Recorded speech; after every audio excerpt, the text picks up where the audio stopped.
බත්තර මුල්ල අකුරේගොඩ යුද හමුදා මුලස්ථානය අසල පිහිටි සොපිරි විලඳ සංකීර්ණයක රථකාලයේදී නීතිඥවරයෙකු හා ඔහුගේ බිරිඳට වෙඩි තබා ඝාතනය කිරීමේ සිදුවීමට සම්බන්ධ එකම පවුලේ සහෝදරීන් දෙදෙනෙකු අත්අඩංගුවට ගනු ලැබුවා. ඒ බස්නාහිර පළාත් දකුණ අපරාධ කොට්ටාසය මගින් සැකකරුවන්ගෙන් සිදු කළ ප්‍රශ්න කිරීමේදී නීතිඥවරයා ඝාතනයට අදාළ තොරතුරු රැසක් අනාවරණය වී තිබෙනවා. නීතිඥ බුද්ධික මලවාරාජ්‍ය හා ඔහුගේ බිරිඳ ඝාතනයට අදාළව බස්නාහිර පළාත දකුණ අපරාධ කොට්ටාසය මගින් මෙවන විටත් පරීක්ෂණ ක්‍රියාත්මකයි. තොරතුරු කරුවන්ගෙන් ලද තොරතුරු මෙන්ම ආරක්ෂිත කැමරා දර්ශන ඔස්සේ කළ විමර්ශනයට අනුව අපරාධයට පැමිණි වෙඩික්කරුවන් හා සම්බන්ධ වී සිටි බව කියන එකම පවුලේ සහෝදරීන් දෙදෙනෙකු ගැන එම කොට්ටාසයට තොරතුරක් ලැබී තිබුණා. එම සහෝදරීන් දෙදෙනා අපරාධයේ සිදුවීමට දින කිහිපයකට පෙර කොට්ටාව ප්‍රදේශීය ස්ථානයකින් මෝටර රථයක් කුලී පදනම මත ලබාගෙන ඇති බවටයි අනාවරණය වී තිබුණේ. එම මෝටර රථය බහර දීමට යන අවස්ථාවේදී ඔවුන් දෙදෙනා අත්අඩංගුවට ගෙන තිබුණා. මෙලෙස අත්අඩංගුවටගත් සහෝදරීන් දෙදෙනා වයස අවුරුදු 20 හා 24 හැවිරිදි වී පසුවන අතුරුකිරිය ප්‍රදේශයේ පදිංචි සොහොයුරන් දෙදෙනෙක්. සැකකරුවන් දෙදෙනා මෙම අපරාධයට සම්බන්ධ වෙඩික්කරුවන්ට ගෙනි අවි ප්‍රවාහනය කර ඇති බවටයි විමර්ශනවලදී තොරතුරු අනාවරණය වී ඇත්තේ.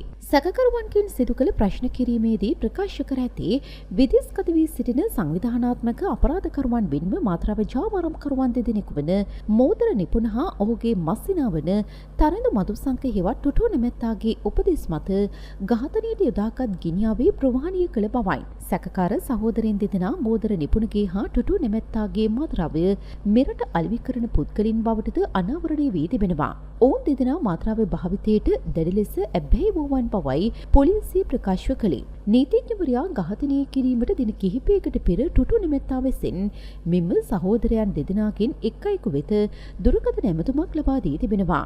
සුද්ද අයියාගේ වැඩක් තියෙනවා. මේක කරන්න ඕනේ. වාහනයක් රෙන්ට් එකට ගනින්. යනුවෙන් ටුටු නැමැත්තා පැවසූ බවයි සැකකරුවන් පොලිසිය හමුවේ පාපොච්චාරණය කර ඇත්තේ. අනතුරුව කොට්ටාව ප්‍රදේශයේ පිහිටි මෝටර රථ කුලියට ලබා දෙන ස්ථානයකින් තමන් සතේක කාලයක් සඳහා මෝටර රථයක් ලබාගත් බව සැකකාර සොහොයුරන් අනාවරණය කරගෙන තිබෙනවා.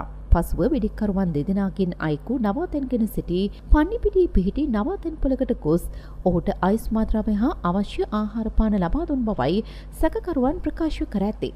අපරාධයට සම්බන්ධ වෙඩික්කරුවන් දෙදෙනා කොට්ටාව පන්නිපිටිය ආශ්‍රිත නවාතැන් පොළවල් කිහිපයක වෙන්වෙන්ව සිට ඇති අතර පන්නිපිටියේ නවාතැන්පලක සිටි වෙඩික්කරුවෙකුට මෙම සොහොයුරන් දෙදෙනාම අයිස් මද්‍රව්‍ය හා ආහාර පාන රැගෙන ගොස් දී තිබෙනවා. ඒ අපරාධයට දින කිහිපයකට පෙරදී අපරාධය සිදු වූ දින උදැසන මෙම සහෝදරින් දෙදෙනා කුලී පදනම මත ලබාගත් මෝටර රථයකින් පන්නිපිටියේ පිහිටි අදාළ නවාතැන්පලට ගොස් ඇති බවත් ඒ වන විට වෙඩික්කරුවන් දෙදෙනාම එහි සිට ඇති බවටයි තොරතුරු අනාවරණය වී ඇත්තේ. පසුව ටුටු නැමැත්තා යළිත් දුරකථන ඇමතුමක් ලබා දී මෙම සොහොයුරන්ට උපදෙස් ලබා දී ඇත්තේ කොටිකාවත්ත ප්‍රදේශයට යන ලෙසයි. ඒ අනුව ඔවුන් දෙදෙනා කුලී පදනම මත ලබාගත් මෝටර රථයෙන් කොටිකාවත්තට ගොස් තිබෙනවා. පසුව එම ප්‍රදේශයට තිරෝත රථයකින් පැමිණි පුද්ගලයෙකු විසින් පාර්සලයක දැමූ ගිනි අවි දෙක තමන්ට ලබා දුන් බවයි සැකකරුවන් පොලිසිය හමුවේ ප්‍රකාශ කර ඇත්තේ.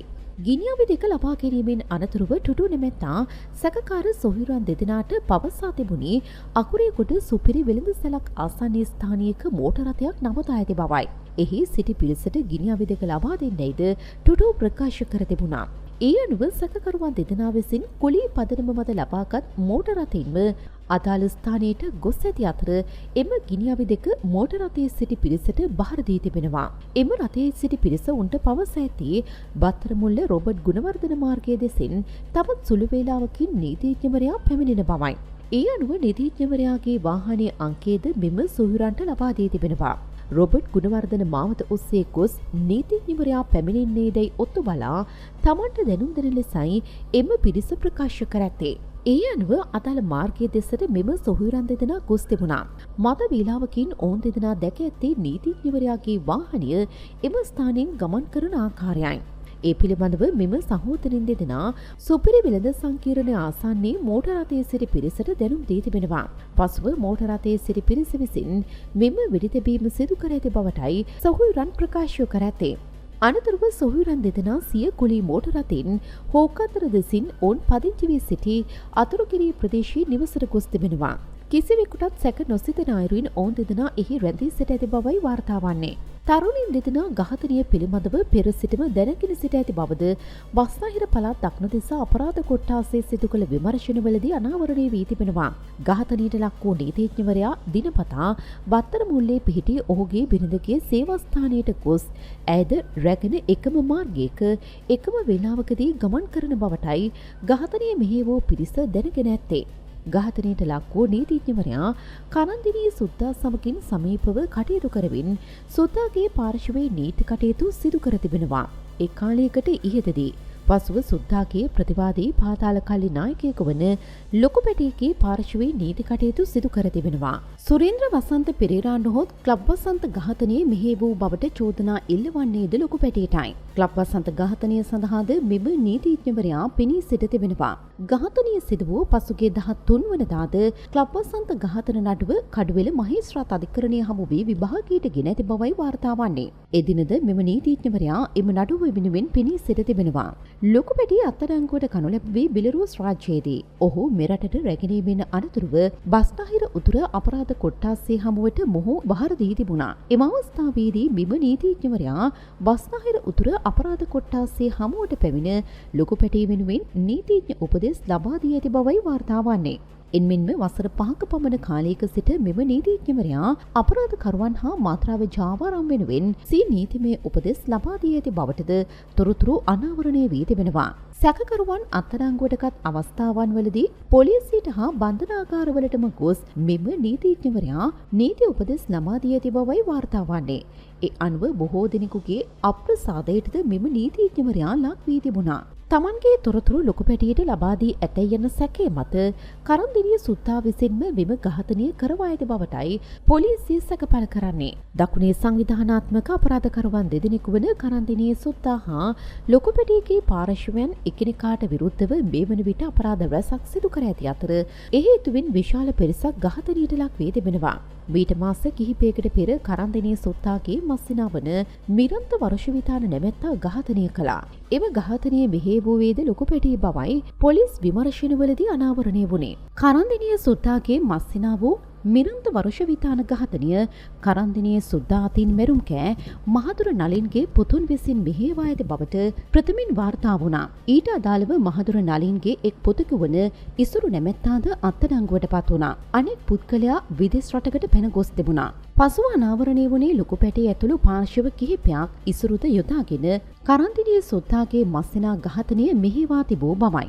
අදාළ සිද්ධියේදී මෙම නීතිඥවරයා ලොකුපැටිය පාර්ශවය වෙනුවෙන් නීති කටයුතු සිදු කළේද යන්න පිළිබඳව සෙවීම සඳහා පොලිස් විමර්ශන ක්‍රියාත්මකයි.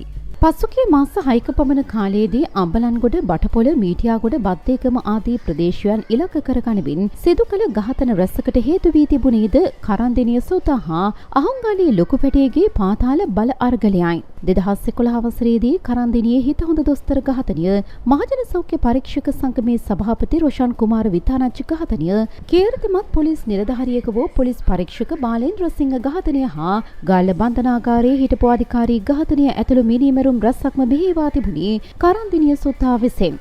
එන්මින්ම ගණේමුල්ල සංජීවගේ පාර්ශවය ඇතුළු පාතාල කණ්ඩායම්වලට ගිනිඅවි සැපීම සිදු කරන ප්‍රධාන පෙළේ සංවිධානාත්මක අපරාධකරු ලෙසද කරන්දිනිය සුද්දා හඳුනාගෙන තිබුණා. දකුණේ පාතාලයේ කිරුළ දැරීම වෙනුවෙන් මේ උත්සාහයේ ඔහු නිරත වී සිටින බවයි විමර්ශන නිලධාරීන් ප්‍රකාශ කළේ. මේ අතර වසරේ ගත වූ දින 45ක කාලය තුලදී සංවිධානාත්මක අපරාධකරුවන් විසින් සිදු කළ වෙඩි තැබීම් වලින් පුද්ගලින් 9 දෙනෙකු මිය ගොස් තිබෙනවා. සංවිධානාත්මක අපරාධ මැඩලීමට නම් විධිමත් යාන්ත්‍රණයක් ක්‍රියාත්මක කරමින් බල සම්පන්න සැලසුමකින් කටයුතු කළ යුතුයි. ඊට අවශ්‍ය අඩිතාලම පොලිස්පතිවරයාගේ මූලිකත්වයේ මත රජයට සහයෝගය අනුව සිදුවිය යුතු බව පොලිස් නිලධාරීන් පෙන්වා දෙනවා.